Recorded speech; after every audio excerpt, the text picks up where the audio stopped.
Don't feel that you have to be very smart to do something. You will move in the direction of the people that you associate with. So it's important to associate with people that are better than yourself, and actually the most important decision many of you make, not all of you, will be the spouse you choose. Right.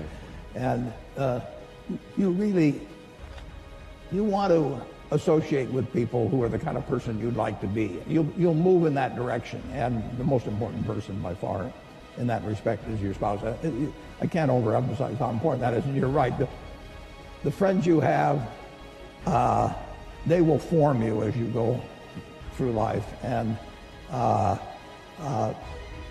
make some good friends, keep them for the rest of your life, but have them be people that you admire as well as like them.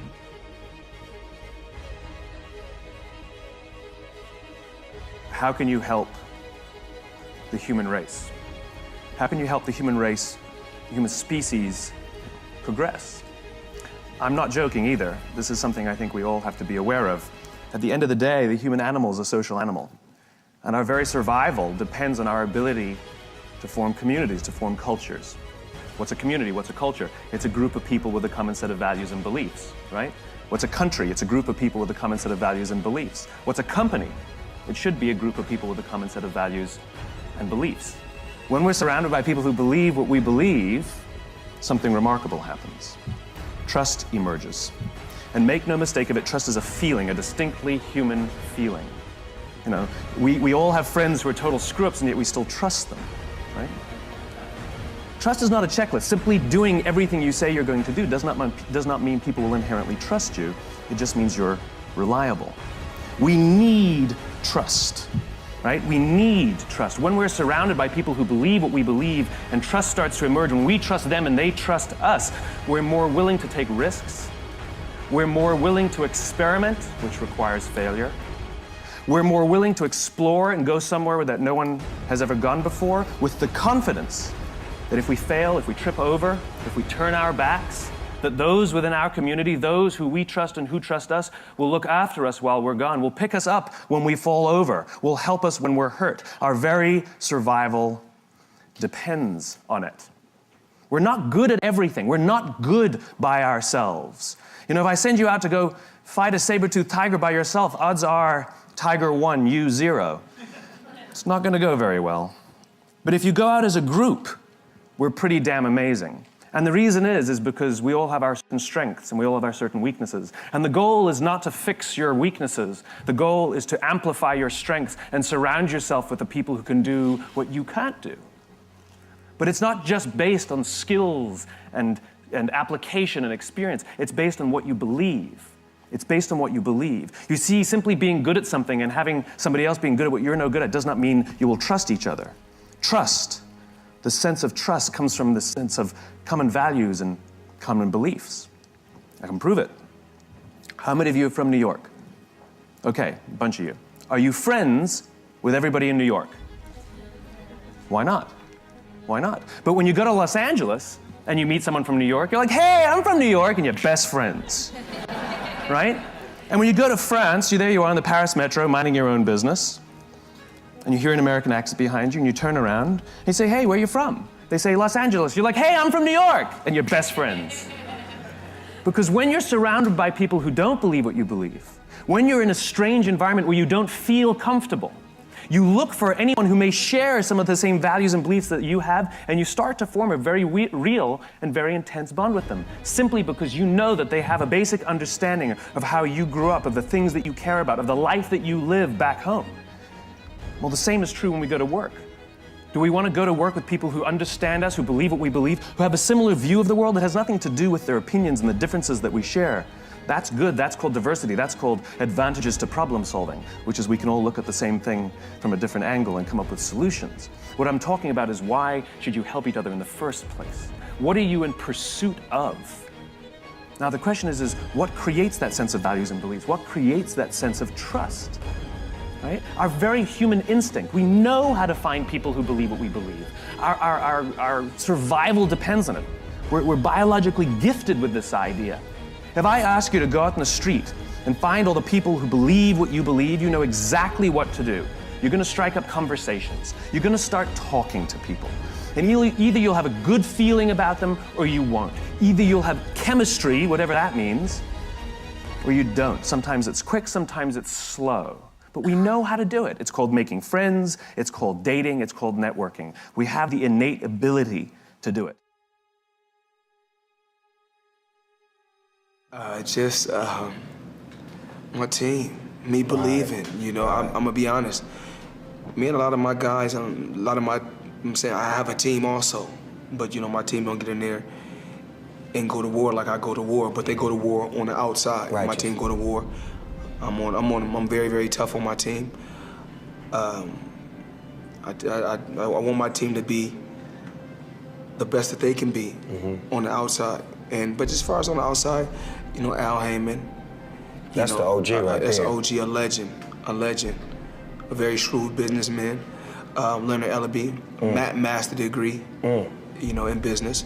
So, you know, when you surround yourself with people like this, just being around certain individuals, like even being around Don King, being around Bob Arum, being around just different people that's been in the game a long time, and you know, my billionaire buddies. You know, every time I got around my billionaire buddies, I was more like, it's cool to come over your house, but I need a house like this. Yeah. It's cool to ride on your yacht, but I need a yacht like this. Yeah. It's cool to ride on your jet, but I want a jet like this.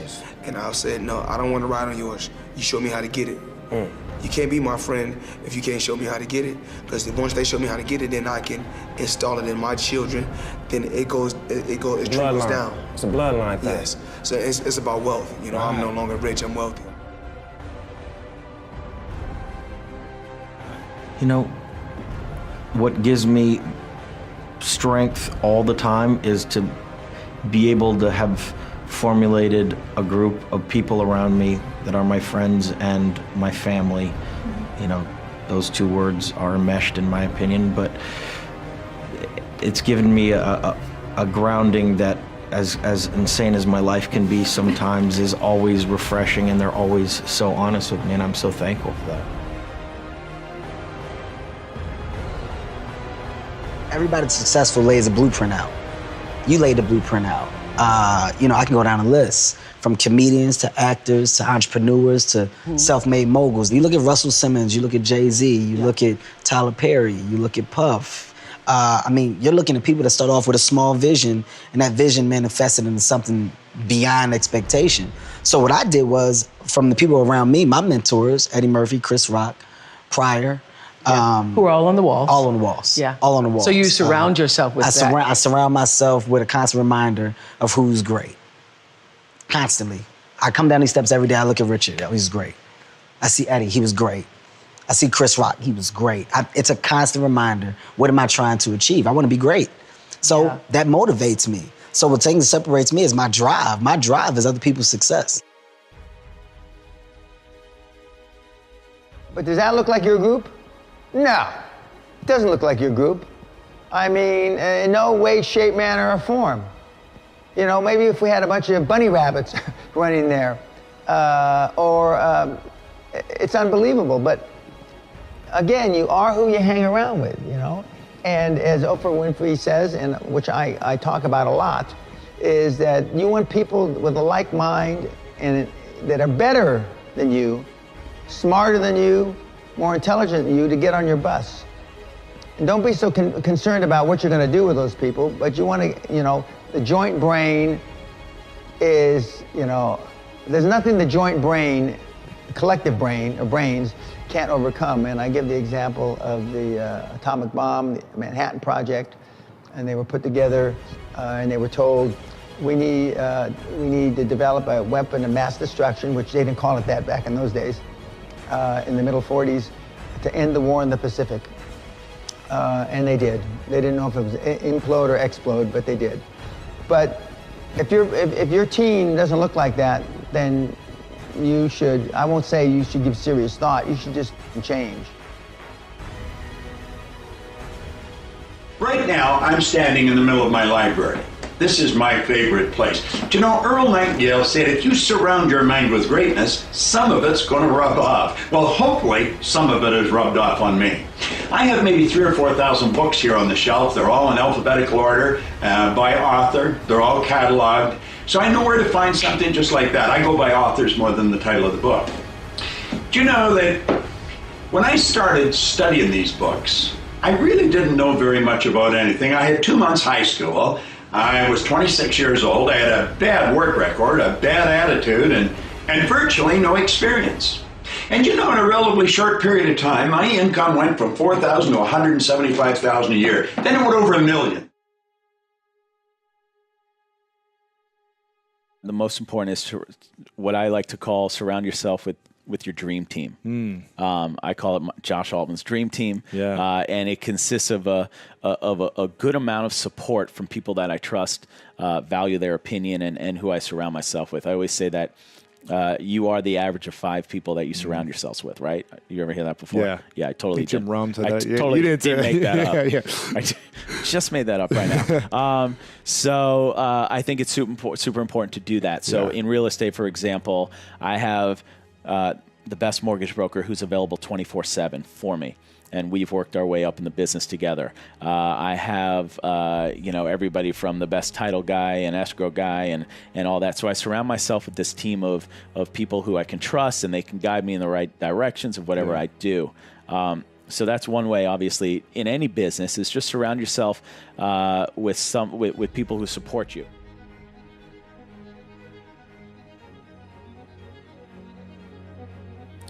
Well, I've got a wife that kicks my first of all, kids that tell it like it is, that to me is love right there. When your kids, Dad, you're being a jerk, I love that. That's what helps me a lot. Family certainly does that. I think the guys in the band too, we all keep each other in check. Like, dude, is that limo a little too long? Come on. I mean, just goofy things like that. We try and keep each other real. So I think not surrounding ourselves with yes men too, which can really just totally distort your reality.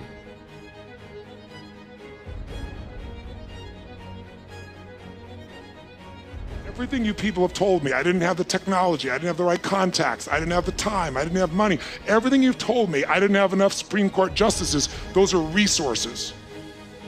And so you're telling me I failed because I didn't have the resources. And I'm here to tell you what you already know. Resources are never the problem. It's a lack of resourcefulness is why you failed. Because the ultimate resources are emotional states. If you're creative enough, can you find the answer? Yes or no? If you're determined enough, can you find the breakthrough? Yes or no? If you're passionate, loving enough, can you get someone to help you? Yes or no? If there's no way that you're committed, can you find the money, even if you don't have it? Yes or no? So I said creativity, decisiveness, passion, honesty, sincerity, love. These are the ultimate human resources. And when you engage these resources, you can get any other resource on earth. And I said, so you told me all the resources you're missing, and you hypnotize yourself into believing that you don't have what you want because you don't have the resources, when the most successful people in history had no resources, but they were incredibly resourceful, so they got the resources. Resourcefulness is the ultimate resource. And if you don't have what you want, stop telling yourself the story because you don't have the money, you don't have the time. That's bullshit. It's because you haven't committed yourself where you would burn your boats. If you want to take the island, burn your boats, and you will take the island, because people, when they're going to either die or succeed, tend to succeed. But most of us give ourselves a way out, and that's why we don't have what we want.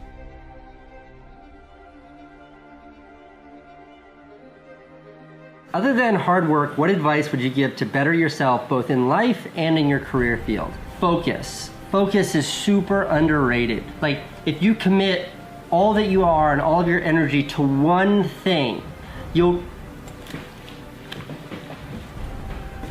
Okay, this diagram, I took this from a book called, I don't know what it's called, but it goes like this. All right, you can do 10 things to like the first degree, like this right here, and that's how well you'll do all 10 things. Or you can do one thing to the 10th degree right there, and look how much better you do that.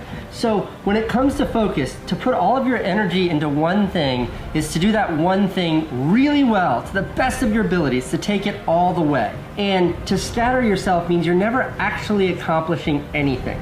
You're just sort of chipping away at a bunch of nothingness. And this is true for work, this is true for like dating versus committing yourself to one person, friendship, everything. Like really focusing and investing yourself into something you're passionate about will always yield better results than scattering yourself around, than spreading yourself thin. Make a damn schedule and stick to it. Okay, so what's the rule with the schedule? It's not a bloody prison. That's the first thing that people do wrong. They say, well, I don't like to follow a schedule. Well, it's like, well, what kind of schedule are you setting up? Well, I have to do this, then I have to do this, then I have to do this, you know, and then I just go play video games, because who wants to do all these things that I have to do? It's like, wrong. Set the damn schedule up so that you have the day you want. That's the trick. It's like, okay, I've got tomorrow. If I was going to set it up so it was the best possible day I could have, practically speaking, what would it look like? Well, then you schedule that. And obviously there's a bit of responsibility that's going to go along with that, because if you have any sense, one of the things that you're going to insist upon is that at the end of the day, you're not in worse shape than you were than at the beginning of the day, right? Because that's a stupid day. If you have a bunch of those in a row, you just dig, you know, you dig yourself a hole and then you bury yourself in it. It's like, sorry, that's just not a good strategy. It's a bad strategy. So maybe 20% of your day has to be responsibility and obligation, or maybe it's more than that, depending on how far behind you are. But even that, you can ask yourself, okay, well, I've got these responsibilities. I have to schedule the damn things in. What's the right ratio of responsibility to reward? And you can ask yourself that, just like you'd negotiate with someone who is working for you. It's like, okay, you got to work tomorrow. Okay, so I want you to work tomorrow. And you might say, okay, well, what are you going to do for me that makes it likely that I'll work for you? Well, you could ask yourself that, you know. So maybe you do an hour of responsibility and then you play a video game for 15 minutes. I don't know, whatever turns your crank, man. But, you know, you have to negotiate with yourself and not tyrannize yourself. Like you're negotiating with someone that you care for, that you would like to be productive and have a good life. And that's how you make the schedule. It's like, and then you look at the day and you think, well, if I had that day, that'd be good. Great. You know, and you're useless and horrible, so you'll probably only hit it with about 70% accuracy, but that beats the hell out of 0, right? And if you hit it even with 50% accuracy, another rule is, well, aim for 51% the next week, or 50.5% for God's sake, or because you're going to hit that position where things start to loop back positively and spiral you upward. The next piece of technology that will help you create exponential productivity in your work life so you truly impact the world around you is choose your peer group really, really well. There's a lot of excellent science coming out and a lot of excellent research coming out that says the #1 way to improve your behavior is to surround yourself with a peer group or social circle of people who are also playing at the level you want to be playing at. So if you want to be a high performer in terms of your productivity, populate your life with high performers. Now here's the science behind it. In the brain, we have something called the mirror neuron system of the brain. And it dates back to thousands of years ago when we were living on the savannah. And this mirror neuron system allowed us to model the behavior of the dominant people in the tribe.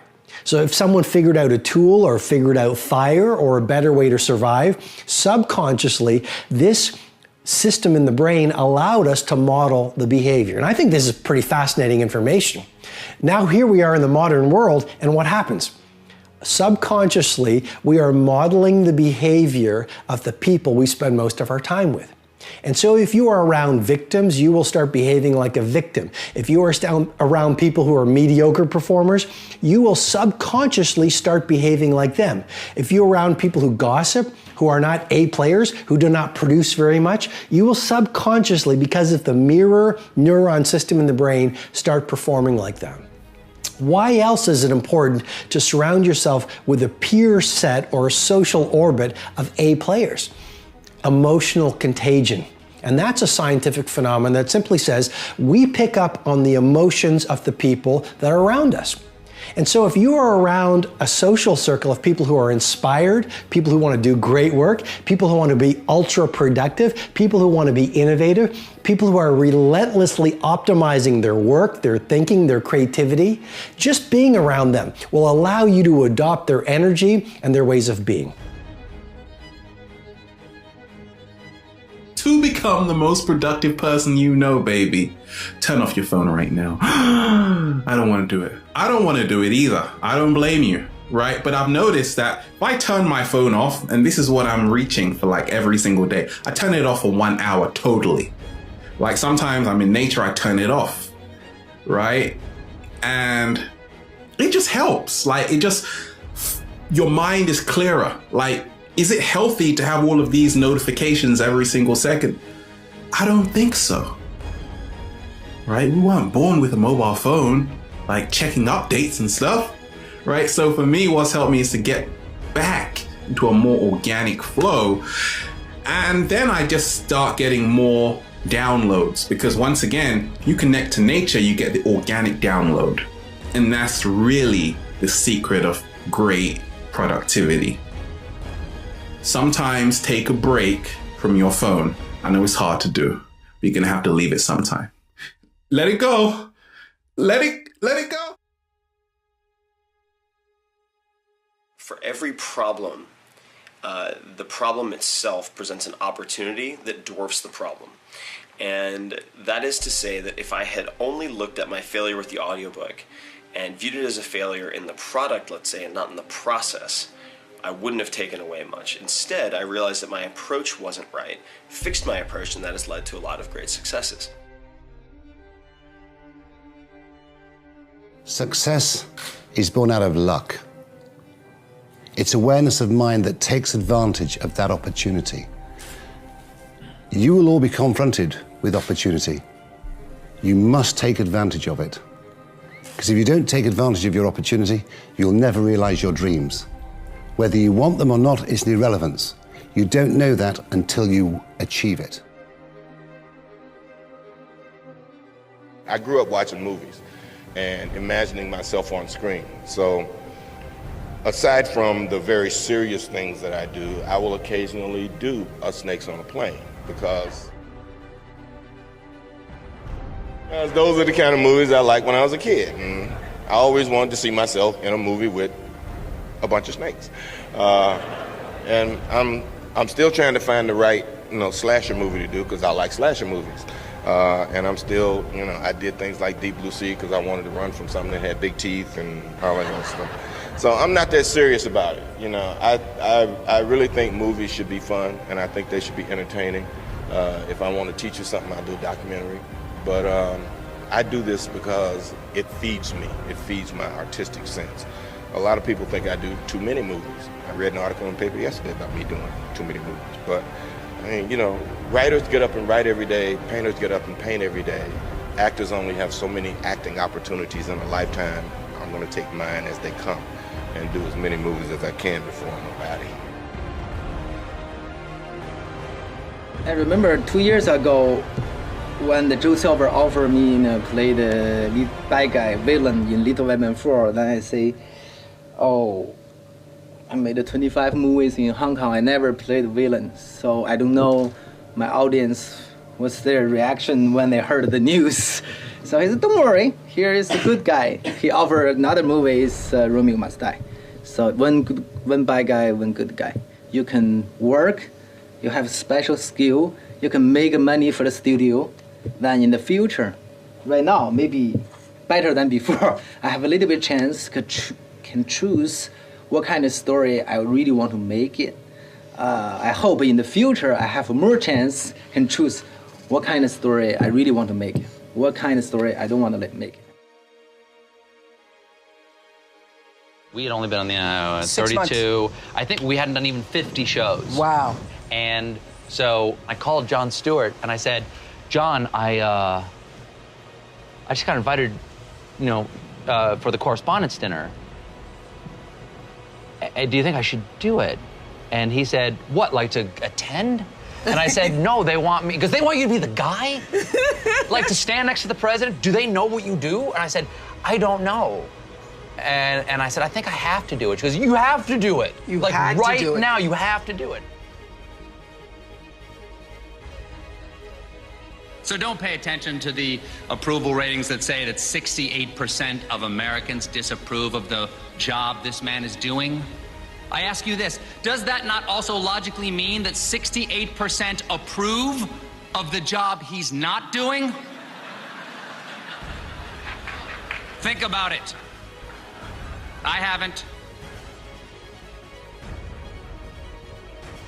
You know, each day looks very, very different, and truthfully, that's part of what I'm so passionate about. I think more than being a developer, more than having my own fashion brands, I think of myself as an entrepreneur who keeps my eye open for exciting opportunities, and you have to have bandwidth in your schedule. Despite how busy you are, you have to have a little bit of space to be able to take that meeting that's not as strategically relevant to everything on your plate.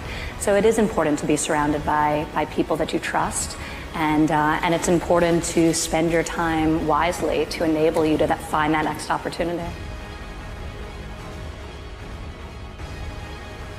I used to do makeup effects for my stuff. They were very bad, but I was the only one doing them. So a lot of friends, when I was doing my short films, they would see the effect and say, who did that for you? And I say, I did it. And they started telling me, would you do mine? And I started doing it, and I realized it was an edge with which going to feature films. And what I did is, for example, we did a TV series called Hora Marcada, which is, again, terrible filmmaking, but we were all learning. Alfonso Cuarón was there, I was there, Emmanuel Lubezki, the DP, Guillermo Navarro, my DP, all of us started in that series. And we were doing little experiments. And I said to the producers, I'll do the makeup effects for free. You pay the materials, I do them for free, but in exchange, I write and direct episodes. And they said, that's a good deal. So it was a way to put your foot on the door. And I was already on the way to do Kronos. I started writing Kronos around 1985. And I knew that in order to make the device, the Kronos device and the makeup effects, I needed to create a company that would tell the producers, there's someone that can do those effects. So as soon as I did Kronos, essentially a year later, the shop was closed because it had served its purpose. There's a bunch of cats who, like, I get it, they look at it and like, this is stupid, why would you waste your opportunities or something? They seem to think that this is something given by others. Like, they still see it as like, you've been given an opportunity. No, nobody gave me jack. I went and created opportunity for myself. Nobody ever shows up at your door and knocks and says, hey man, you want to tell stories? Here's a bunch of money, go make pretend. That doesn't happen. You gotta make steps toward that thing in the first place. So I spent a lot of time trying to explain to people the difference between, like, you know, given an opportunity and creating your world, creating your own opportunity. Because if you create your own opportunities, you're beholden to nobody.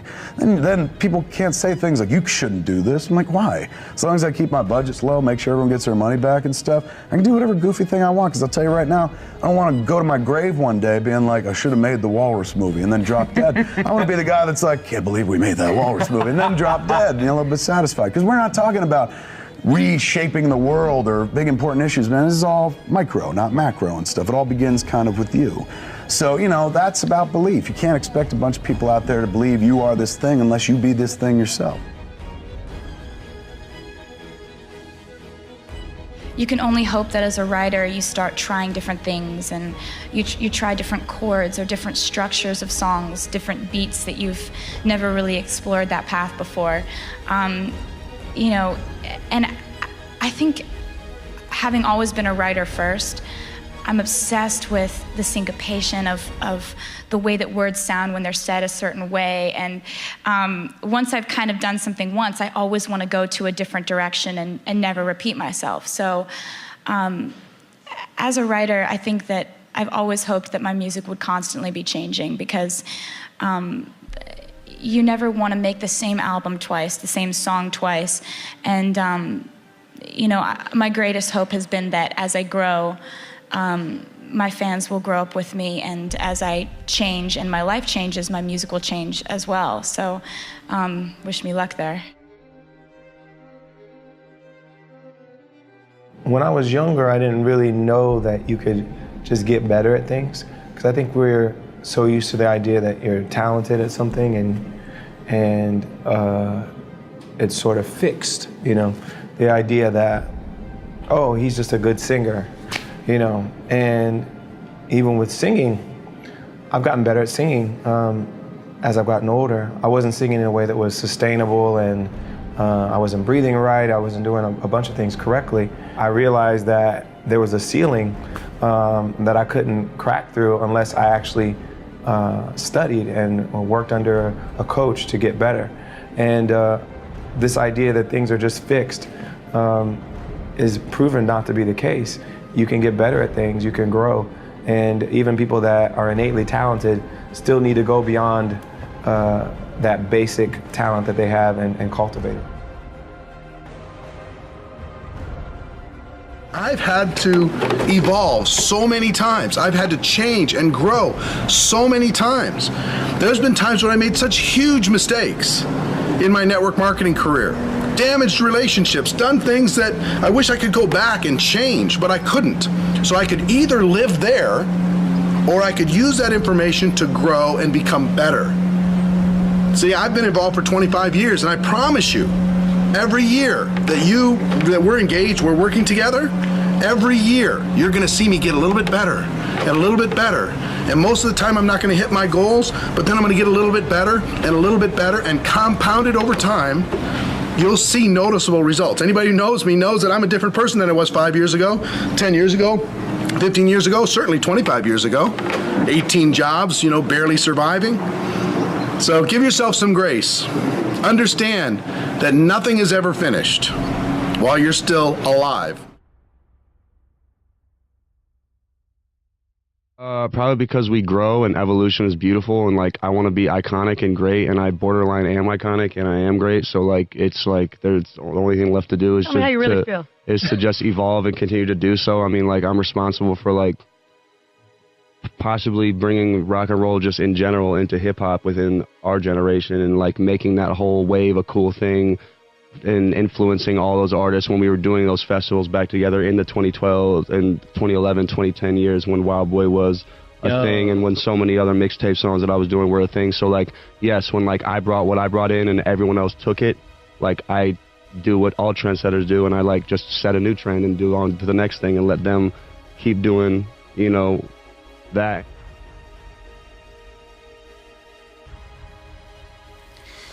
I don't think I changed my rap style. I think you guys were just starting to hear me, and you didn't hear all of me yet. That's it. I've always been into being weird a little bit. But I think what people really mean is that they think that I've changed my persona. And life is about growth and change, and I don't want to remain the same for my whole life. I want to be able to change, and you know, I respect the people who loved, you know, 07 Nicki, and I'm definitely gonna give you some stuff on Pink Friday. Like, I'm not forgetting anybody, but I just also have to be true to me. And the truth is, I started seeing different things. I started going different places. I started eating different things. It would be fraudulent to rap the same way and look the same way and act the same way, because I am not the same, period. I don't know how to.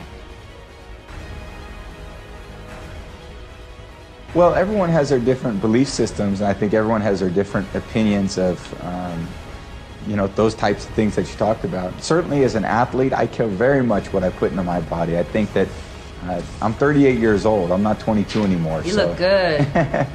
You're very sweet, thanks. But you know, all those things are important, and all the little things add up to be big things. So when I'm trying to accomplish things professionally that, you know, in a lot of ways I'm in uncharted territory. So I've got to do things differently, and I got to evolve over time. I've got to things that may have worked in the past, maybe don't work as you move forward. So the lessons that I've learned through my own trial and error, I think I'm at that point in my career, I'm very efficient with what I'm doing. So I try to eat healthy. I try to get the right amount of rest. I try to do the right types of exercise so I can be on the field and be available to my team. I try to be, you know, as productive this time in my career as I was earlier.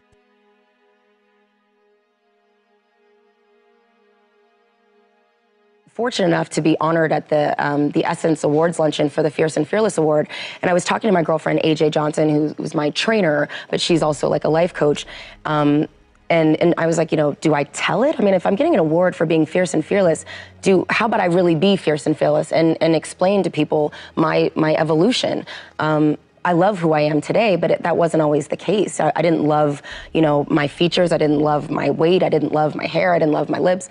And it's been an evolution. And I wasn't always nice or as gracious as I could have been or happy for other people. And just sort of explain that journey through my speech.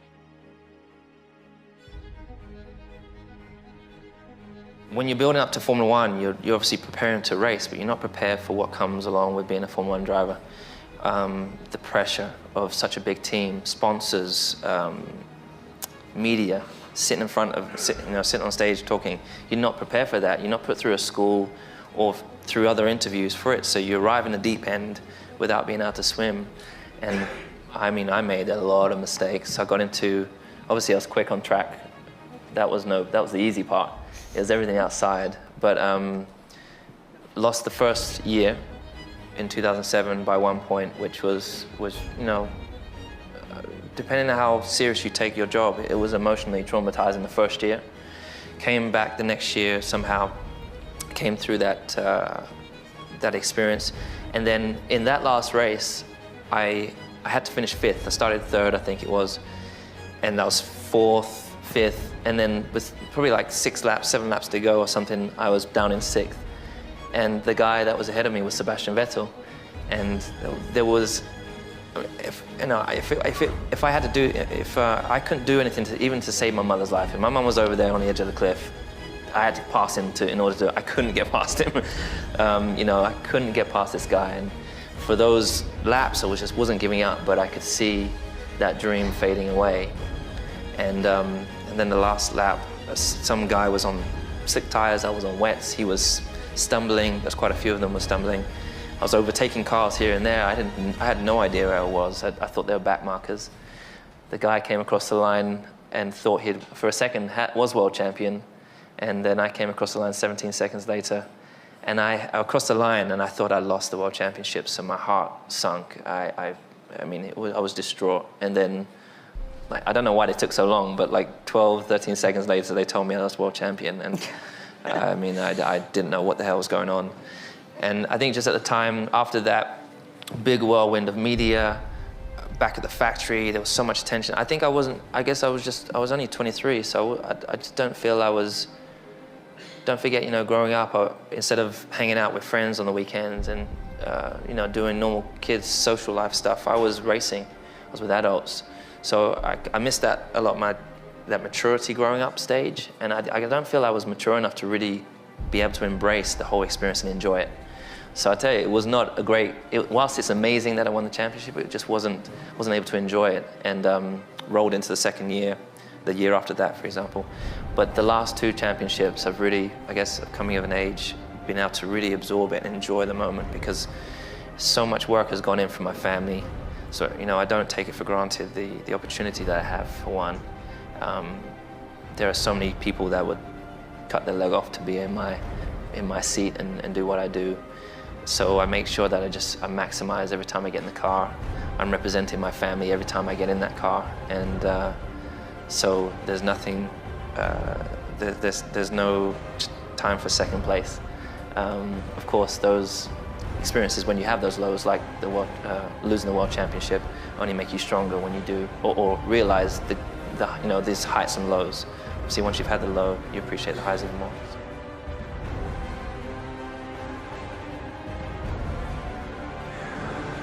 Let's say I will never turn down a challenge. So when this challenge came,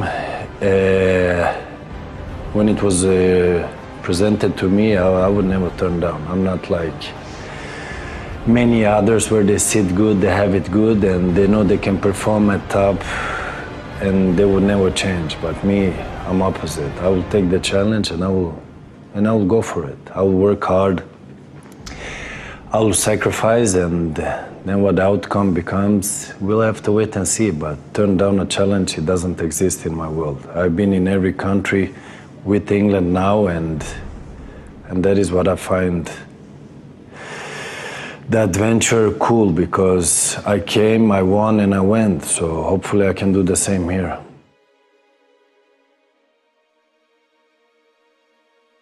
Well, I think, you know, it can be really anything that gets you interested. I just want to make sure I'm going to be challenged the whole time, because I know if I'm not given like sort of obstacles, I get kind of lazy. I don't really engage in the way I want to. So if I know something's going to constantly be throwing challenges at me, not in like, I want to have fun, you know, that I always want to enjoy what I'm doing, but something that is going to be, but that's part of the fun, I think, is getting all of the, you know, the challenges of it.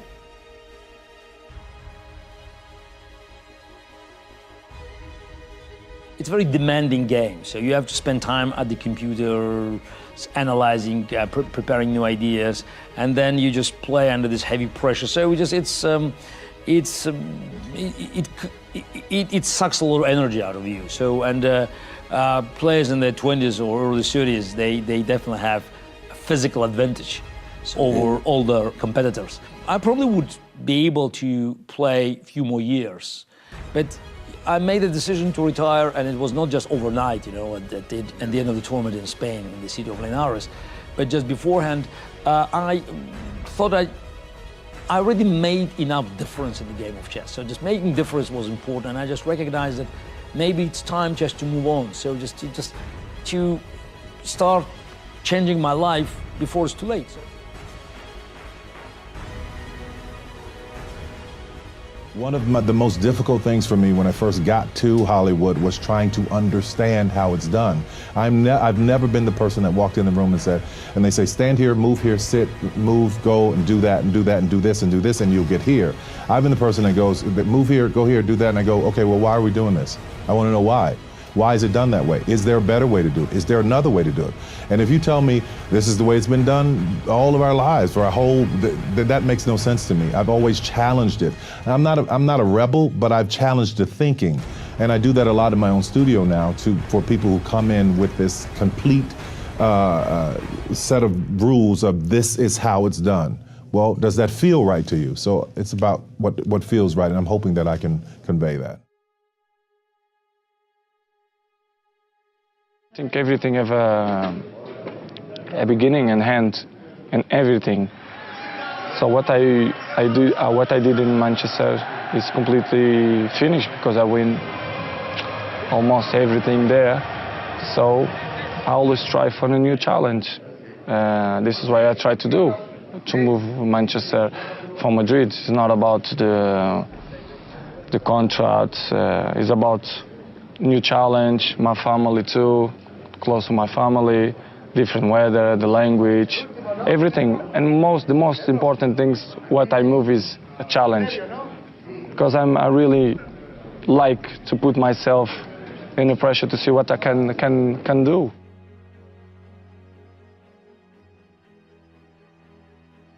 Don't get scared if you don't know something. Don't feel that you have to be very smart to do something. Stupid people like us do things, it works out. So that's the fun part of it. Don't feel scared about challenging things. Conventional bankers are always telling me, we can't lend money to the poor people. You know why? Because they're not creditworthy. I have heard it millions of times telling me that they are not creditworthy.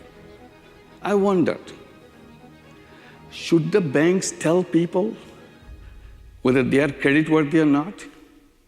Or that people should be telling the banks whether they are people-worthy or not?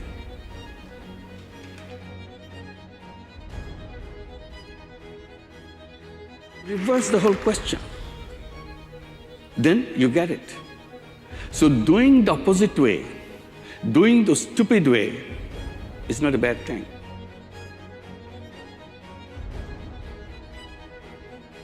My mother continues to be the greatest inspiration, which is, if you take away all your stuff, could you do it again in a different field? See? So I'm in a band, and I have a restaurant chain called Rock and Brews, which is at Los Angeles and Nashville and Kansas City, Maui, Cabo, it's exploding. And I own a football team, the only one in Los Angeles, called LA Kiss. We're on CBS Sports, ESPN, and all that stuff. Branding, licensing, merchandising. Kiss is celebrating our 40th anniversary. And boy, do I look good.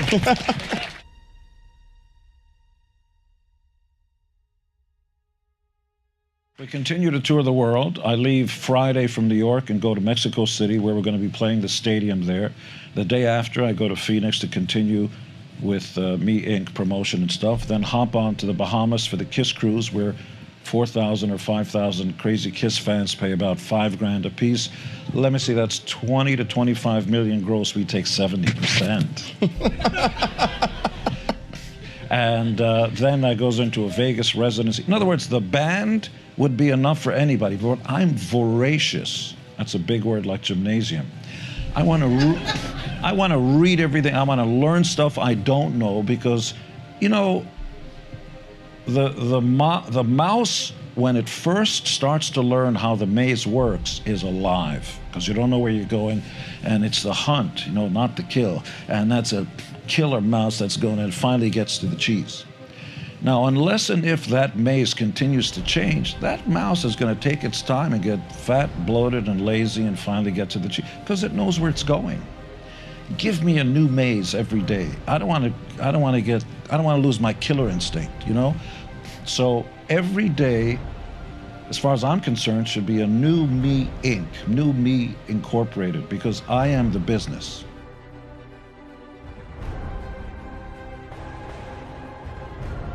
I am inherently and naturally an incredibly fearful person. I'm operating constantly at like 90% fear threshold. I'm afraid right now. I woke up afraid. I'm gonna go to bed afraid. I was born afraid. I always sort of been tremulous with fear. But my only saving grace in my life is that I am 1% more curious about the world than I am afraid of it. And that's all you need. It just has to be 1 gram more curiosity than fear. It's not about eradicating fear. It's not about eliminating fear. It's not about this, I think of a particularly American thing that's going on right now, this idea of like kicking fear in the ass and punching it out, showing it who's boss, this kind of extreme sports language that a lot of people are using around fear. That doesn't work for me, because anything I ever fight in my life tends to fight back harder. So anytime I've ever tried to attack fear, it just decides to show me how much more powerful than me it is, and it just roars to life in a much bigger way. So that whole war against fear doesn't really work. And so for me, it's always been about, well, what do I have that's slightly stronger than fear? And for me, it's just about kind of curiosity, wonder, inquisitiveness. I'm terrified to see what's on the other side of that hill, but I really want to see what's on the other side of that hill.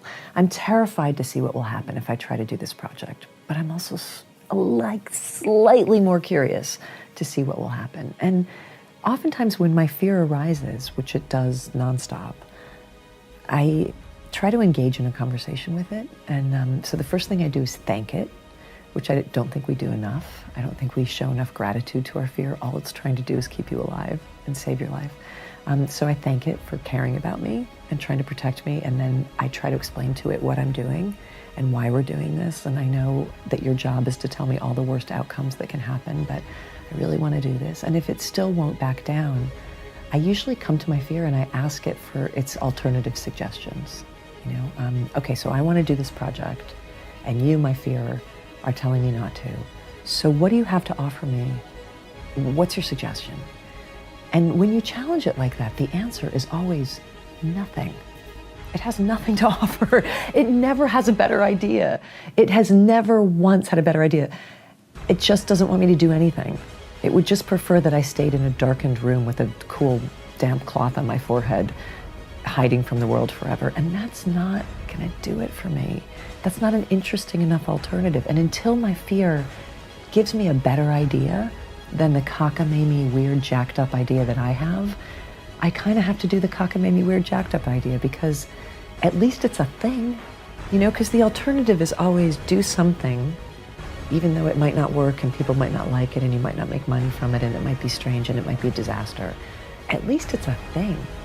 The alternative that fear always offers is a blank piece of paper. I got nothing for you.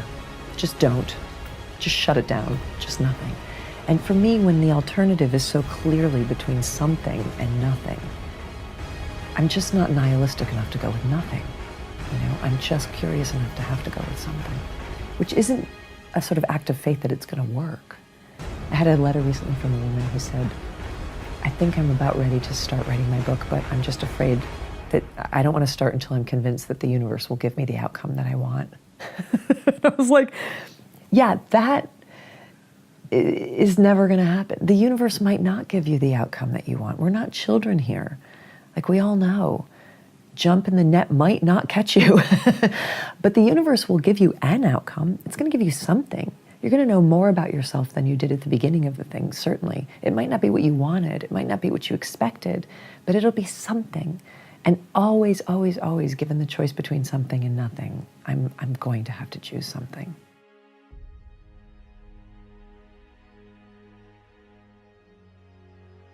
You know, anything you can imagine probably is doable, right? You just have to imagine it and work on it. And things that we thought were almost impossible. So we were interested in machine translation. There's services on the web. We had licensed one that could translate between different languages. And obviously for search, you know, if the information's not in your language, we can't find it for you. And most information's not in your language, right? This is sort of by definition. And so we thought, well, it'd be great if we could provide search results from any language for any query. And so we really focused on that problem. And we focused on it and we developed Google Translate. And we found some machine learning researchers and we said, do you think you can translate, you know, between any languages and do it better than an average human translator? And they laughed at us. They said, no, we can't possibly do that. But they actually were willing to try. And, you know, 6 years later, we can translate between 64 languages. And it's amazing, actually. We're better, many languages we're better than an average human translating. We can do it instantly and for free. And between those 64 languages, we can translate between any two of the languages. So we have something like 4,000 languages we can translate between. And so I'm just trying to give you, I guess I'm tremendously optimistic that whatever things we try to challenge, whatever challenges we try to take on, we can solve with a little bit of concerted effort and some good technology. And I think that's a really exciting place to be in the world. So I think we want more people working on it. We want to have more ambitious goals. And I think with that, we could easily double kind of human progress and the rate at which we're developing.